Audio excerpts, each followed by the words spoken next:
Welcome to the Worst Sports Channel on YouTube, Hot Garbage Sports with me, Coach Ryan D. Morgan Rielly, 8 years, $7.5 million. Where does that put him inside the Leafs cap hit? What do I think about this contract for the Leafs, and how does this help the Leafs going forward? Did Dubas get it right? We're going to talk about all that in today's video, but first, let's get after the intro.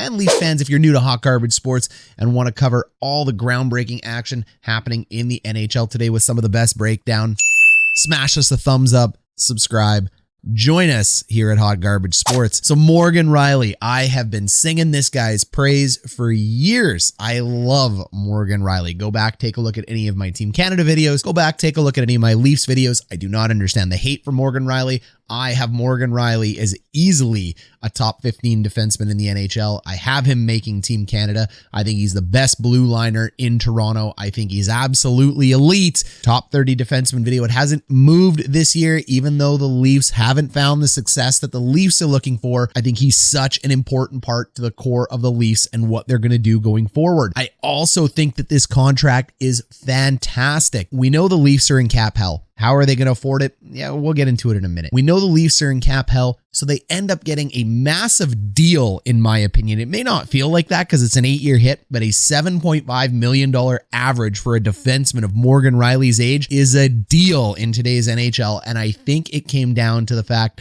that they were willing to lock him into term that will keep him in a Toronto Maple Leafs uniform until he's 35 years old. Oh, those ages scare you. Now, anytime these big contracts get paid, you got the fans that go, don't like it. The pressure gets on them. We've seen it with guys like Marner. We've seen it with guys like Matthews. The pressure gets huge. People love guys on cheap deals because, frankly, it's more relatable to the common person, and people love value in that sense. As soon as they become big deals, you're going to have 33 to 50% of the fan base wanting to boot them out. Whatever. Comment all you want about that. Morgan Rielly needed to get this deal done, and so did Dubas. There is no fear, in my opinion, for locking him into age 35, even as he goes down and regresses closer to that 35-year-old age group. This is what it costs to have a cup contending defender on your team. We can go ahead and take a look at some of the contracts that were signed by other guys, and we'll get to them in a minute so you can see where he sits. But we know there are some albatross deals out there that hurt. But at the time when they were signed, the team was pushing for a cup. Not every team gets to win the cup.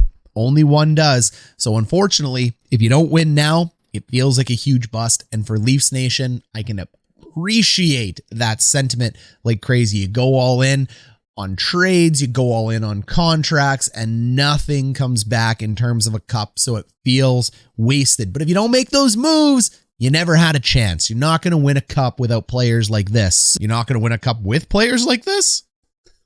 Either way, the Leafs are married to their big five now in perpetuity. Let's go ahead and take a look at some of the contracts. We'll see where Morgan Rielly fits in. We'll talk about if this is a good deal or not. So Cap Friendly has our buddy Erik Karlsson in it, number one. Karlsson's cap hit is $11.5 million. That's the albatross of a deal. At the time, they thought, hey, you know what? This guy will play into his mid-30s, but injuries got the better of him. This is a bad deal for the Sharks, but at the time, it made sense. Drew Doughty is only 31 years old. Doughty has an $11 million deal and a no-move clause. Again, Doughty was one of the best defensemen at the NHL at his time and a cornerstone of the Kings. This deal had to be signed. He's still playing into it rather well, but I mean, at the time, it was an okay deal. Now it's starting to look like a problem. Roman Josi, about a $9 million cap hit. This is still paying off well, and this goes to show that defensemen don't just tank out at age 31 like Karlsson, maybe Doughty and Subban, lesser extent for those two, want to make you feel like Josi is still a premier defenseman worth every penny here. Those are the four big ones, but look at the ages, 31, 30, 32.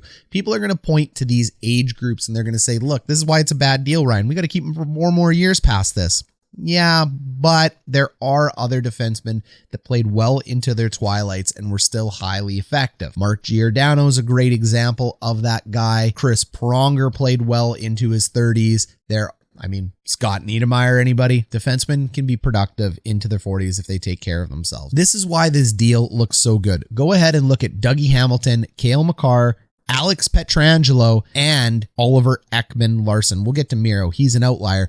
But you got 22, 31, 29 years old, and you can see the cap spread between $8.5 and $9 million bucks. Well, guess what? He's coming in under that. So it's a better deal than these guys all around. Sure, you'd rather have a guy like Makar because he's younger, but the difference between Makar and Rielly is not as great as people want to make it out to be. They're both very good defensemen. I personally would rather have Rielly at $7.5 million year over year than I would Makar at $9 million. The safer thing about Makar is his contract's done at 30. Looking down this list, I think the best comparable is Jacob Trouba, 27-year-old right shot defenseman. He signed that big money deal with the Rangers. He's logging 21 minutes of ice for $8 million bucks. Would you rather have Rielly at 27 at $7.5 million or Jacob Trouba at age 27 at $8 million? I would take Rielly all day, every day. That's the best comparable I can see, and that Rielly deal is looking strong. John Carlson is still an excellent deal at $8 million. Victor Hedman, we can't even bring the Lightning into this. They're just so broken when it comes to signing players and their cap deal because of the tax situation. So moving on. Shea Weber, this goes ahead and puts Morgan Rielly into the Shea Weber category, and we can see Shea Weber's a really good example of what Rielly could end up becoming. Yes, Shea Weber's career is over now due to injuries, but he did make it to age 34 and was highly productive and an instrumental piece of that cup run for Montreal. So that's what you're hoping for with this Morgan Rielly deal. And then you're going to take a look at guys like Jared Spurgeon, Aaron Ekblad, Chris Letang. These are all the guys who are in the area of price of Morgan Rielly, and Morgan Rielly fits right into that group. I take Rielly over Ekblad. I take Rielly over Spurgeon, and I love Jared Spurgeon. Like, I'm a huge Jared Spurgeon fan, but Rielly does more offensively and defensively. Spurgeon's a great shutdown guy. Ekblad's been a bit of a band-aid, little bit of an underperformer for a #1 overall pick, but he logs huge minutes for the Florida Panthers, a top-rated team. So I'm not saying Ekblad's bad.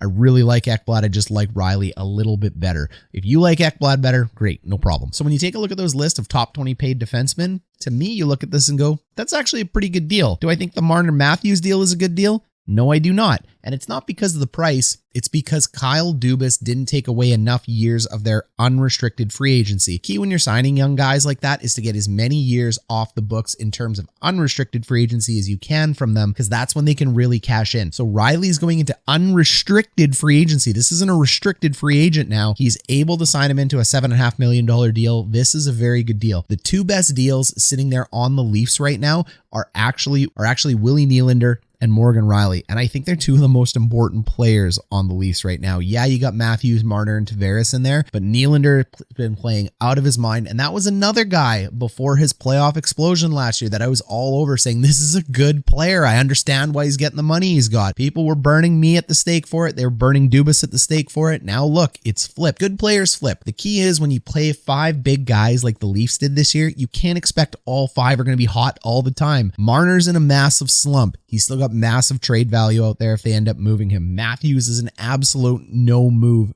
because he is a middle piece.